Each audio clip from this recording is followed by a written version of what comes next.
कहानी की शुरुआत में हम एक रेवन नाम के बंदे को देखते हैं जो कि अपने पूरी टीम के साथ भी जंगल में शिकार के लिए आया होता है। तभी उन्हें भैंसों की एक बहुत बड़ी झुंड दिखाई देती है, जिसे देखने के बाद उनके सारे साथी शिकार के लिए रेडी हो जाता है। धीरे धीरे ये सभी आगे की तरफ बढ़ने लगता है और रेवन के एक इशारे पे उनकी पूरी साथी उन भैंसों की झुंड पे अटैक कर देता है। लेकिन वो जंगली भैंस से भी कम नहीं थे, वो अपना जान बचाने के लिए उन सभी के तरफ भागने लगता है। सभी ने अपना भाला उन भैंसों की तरफ फेंकता है, जिससे डर के वो सभी अपना रास्ता बदल देता है और खाई की तरफ जाने लगता है, जहाँ एक बहुत बड़ी सी खाई होती है। अगर उस खाई के अंदर कोई गिर जाए तो बचना मुश्किल ही नहीं नामुमकिन होगा। अब देखते देखते वो सारे भैंसे खाई में कूदने लगा और रेवन का प्लानिंग अब तक ठीक ठाक ही काम कर रहा था। तभी एक भैंसा खाई में कूदने की जगह पीछे की तरफ पलट गया और एक कैदा नाम के इंसान की तरफ वो दौड़ने लगा। असल में कैदे का इस शिकार पे आने का पहला दिन था, जिसकी वजह से वो डर के पीछे की तरफ भागने लगा। तभी वो भैंसा एक जोरदार टक्कर मारी, जिसके वजह से वो जमीन पे गिर गया। लेकिन भैंसे को इतना से भी मन नहीं भरा, वो पीछे की तरफ पलटा। इस बार वो जंगली भैंसा कैदा को उठा के सीधा खाई की तरफ बढ़ने लगा। रेवन ने उसके ऊपर भाले से सीधा पेट में अटैक किया, लेकिन इसके बावजूद भी वो खाई में जाके कूद गया। रेवन और उनके साथी कैदा को बचाने के लिए तुरंत उस खाई की तरफ भागे। फिर वहाँ जाकर देखा कैदा एक पत्थर के सहारे लटके हुए थे। वो ज्यादा देर तक पत्थर को पकड़ के नहीं रुक सकता था।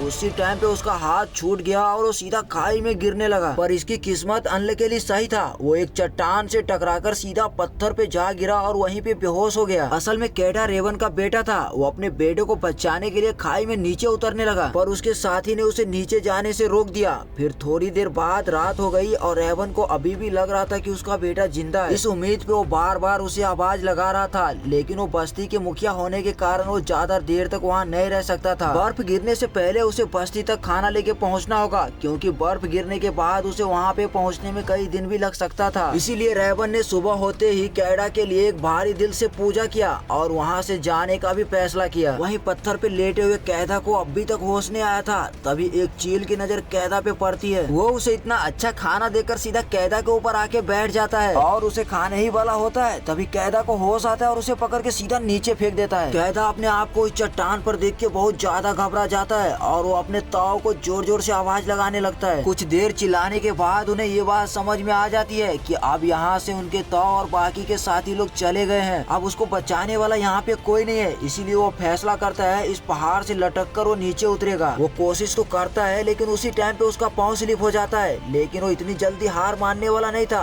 वो वापस उस चट्टान को पकड़ लेता है, लेकिन अब उसके नीचे कोई भी सहारा नहीं था, जिसके वजह से वो ज्यादा देर तक उस चट्टान को पकड़ के नहीं रह सकता था। लेकिन अपने आप को जिंदा रखने के लिए उस चट्टान को कई घंटे तक पकड़ के लटका रहा। अब कुछ देर बाद वहाँ पे बहुत तेज बारिश होने लगी और देखते देखते वहाँ पे बहुत सारा पानी भर गया। कैडा को अपने आप को बचाने के लिए इससे अच्छा दूसरा कोई मौका नहीं मिलने वाला था, इसलिए वो अपना हाथ छोड़ देता है और सीधा खाई में आके गिरता है। जब अगली सुबह कैदा को होश आया तो अपने आप को एक वीरान जगह पे पाता है। तभी उसका ध्यान अपने पैर पे गया, उसे वो हिला भी नहीं पा रहा था। जब वो अपना जूते निकाल के देखा, पहाड़ से गिरने के वजह से उसका पाँव पूरी तरह से सूज गया था। फिर वो पत्थर के बीच में अपना पाँव रखा और उस हड्डी को एक जगह लाने के लिए बहुत जोरों से एक झटका मारा। फिर वो अपने पाँव पे एक लकड़ी बांध के चलने के लिए सहारा लिया। कैडा अपने माँ बाप के पास वापस जाना चाहता था, इसीलिए वो सबसे पहले पहाड़ के ऊंचाई पे जाने को सोचा। ऊंचाई पे पहुंचने के बाद कैदा की नजर उस पत्थर पे पड़ी, जिसको रेवन ने अंतिम संस्कार करके वहाँ से चला गया था। जिसे देखने के बाद कैडा अंदर से पूरी तरह टूट गया।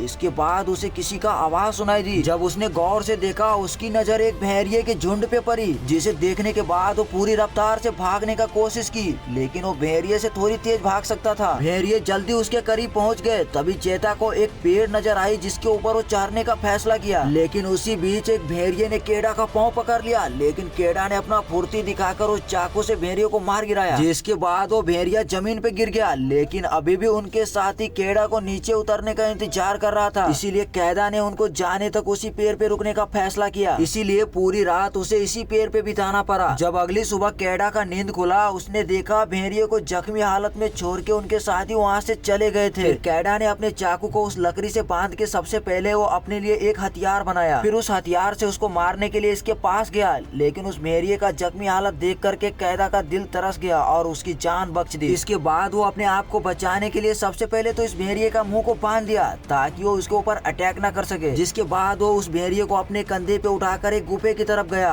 और उसने पूरी रात वहीं पे गुजार दी। अगली सुबह कैडा कुछ जड़ी बूटी तोड़कर अपने पाँव पे लगा रहा होता है। उसी टाइम पे भेड़िए ने अपने मुंह खोल दी। ये देखकर कैडा काफी ज्यादा डर गया, लेकिन उसने थोड़ी देर बाद अपना हिम्मत जुटा के उसको पानी देने की भी कोशिश की, लेकिन वो भेड़िया अपनी दांत दिखाकर उसे डरा रहा था। लेकिन कैडा जैसे तैसे करके उसे पानी भी दे दी। कैडा को उस बर्ताव को देखकर वो भेड़िया शांत हो गया और कुछ देर बाद उसने पानी भी पीने लगी। ये देखकर कैडा भी खुश हुआ और कुछ देर बाद उस भेड़िए के जख्म से कुछ कीड़े को भी हटाए। उसे अपने आप को जिंदा रखने के लिए कुछ खाना भी चाहिए होगा, इसीलिए उसने अगले दिन एक खरगोश को शिकार किया और जब उसे पकाने के लिए आग जलाने की कोशिश कर रहा था, उसी टाइम पे इस भेड़िए ने खरगोश को छीनने की कोशिश की। कैडा को ये चीज मालूम था, अगर उसे काबू में रखना है तो उसे ज्यादा ताकत दिखाना होगा, इसीलिए उस भेड़िए को मार के पीछे कर दिया। उसे ताकत दिखाने के लिए उस खरगोश को कच्चा ही खाने लगा, जिसे देखकर वो भेड़िया चुपचाप जमीन पे बैठ गया। उस रात कैडा ने कई दिन बाद खाना खाया और वहीं भेड़िया कैडा को बैठकर चुपचाप देख रहा होता है। कुछ देर बाद कैडा ने उसे भी खाना दे दी और उसे ये भी समझ में आ गया अगर उसे खाना चाहिए होगा तो उसे कैडा की इजाजत लेना पड़ेगा। पूरी रात आराम करने के बाद सुबह होते ही कैडा ने डिसाइड किया उसे बर्फ गिरने से पहले अपने घर पहुंचना होगा। वो उस भेड़िए को अपने साथ लेके नहीं जाना चाहता था, इसीलिए उस भेड़िए से कहता है तुम अपनी परिवार को जाके ढूंढो, लेकिन भेड़िया वहाँ से हिलने तक को तैयार नहीं था।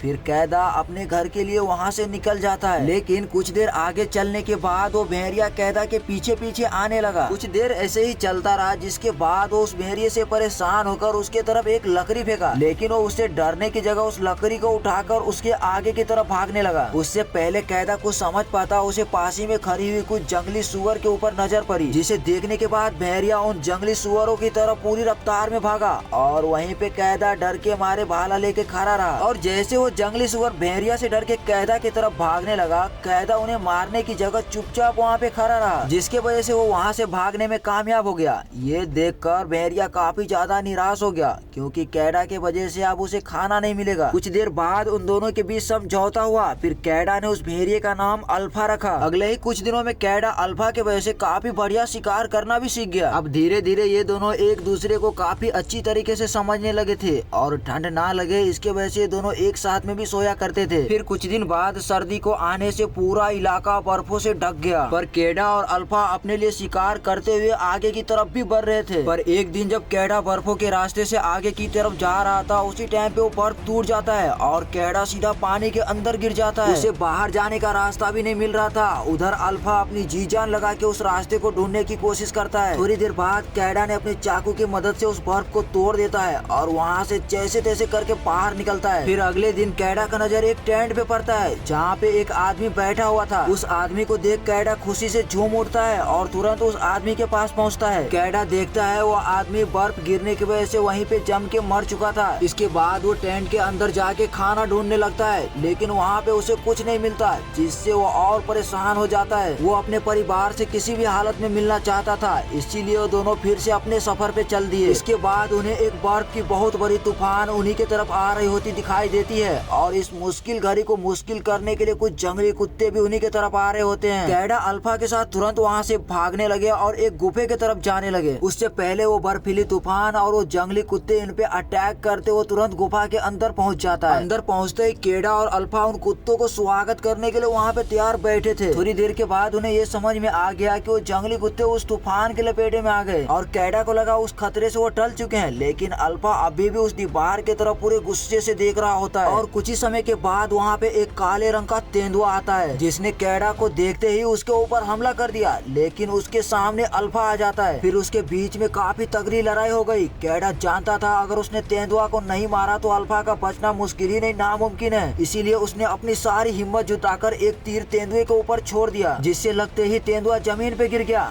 कैडा ने अल्फा को आवाज लगाई और अल्फा वहाँ से जैसे तैसे करके उठा, लेकिन वो वापस जमीन पे गिर गया। कैडा ये बात जानता था कि अल्फा ने इसकी कई बार जान बचाई है, इसीलिए वो किसी भी हाल में अल्फा को अपने घर ले जाना चाहता था। अगली सुबह वो दोनों अपने मंजिल पे वापस चलना शुरू कर दिया। कुछ देर आगे जाने के बाद कैडा को एक पत्थर दिखा, जिस पर उनके बस्ती के कुछ निशान थे। उस चीज को देखने के बाद उसे समझ गया कि वो अपने बस्ती से कुछ ही दूर है। अब धीरे धीरे वो दोनों वहाँ से चलना स्टार्ट कर दिया, लेकिन अल्फा के जख्मों के वजह से उनका कदम धीरे धीरे स्लो होते जा रहे थे और वो बेचारा वहाँ पे गिर गया। कैदा चाहता था कि अल्फा कैसे भी उसके साथ उसके घर तक चले, लेकिन अल्फा की हालत को देख के वो समझ गया कि अल्फा अपने पैरों पे नहीं चल सकता। लेकिन अल्फा अपनी दोस्ती को इस तरह कमजोर छोड़ के वहाँ से नहीं जा सकता था, इसीलिए उसे अपने गोद में उठाया और वहाँ से चलने की फैसला किया। और इसी तरह वो पूरी रात भर चलता रहा। अपने हिम्मत को हौसला देते हुए उसने कई सारे पहाड़ों को भी पार किया। आखिरकार कुछ देर आगे जाने के बाद उसको अपनी बस्ती दिखाई दी। वो अल्फा को लेकर जैसे तैसे करके उस बस्ती तक पहुंच गया, लेकिन वहां पे आने के बाद वो सीधा जमीन पे गिर गया। रेवन अपने बेटों को देख के काफी हैरान हो गया और उसे तुरंत अपने गले से लगाया। उसके बाद वहाँ पे कैडा की माँ भी पहुँच गयी, जिसने कैडा को दोबारा देखने की उम्मीद ही छोड़ दी थी। कैडा भी अपने माता पिता को देखकर काफी खुश था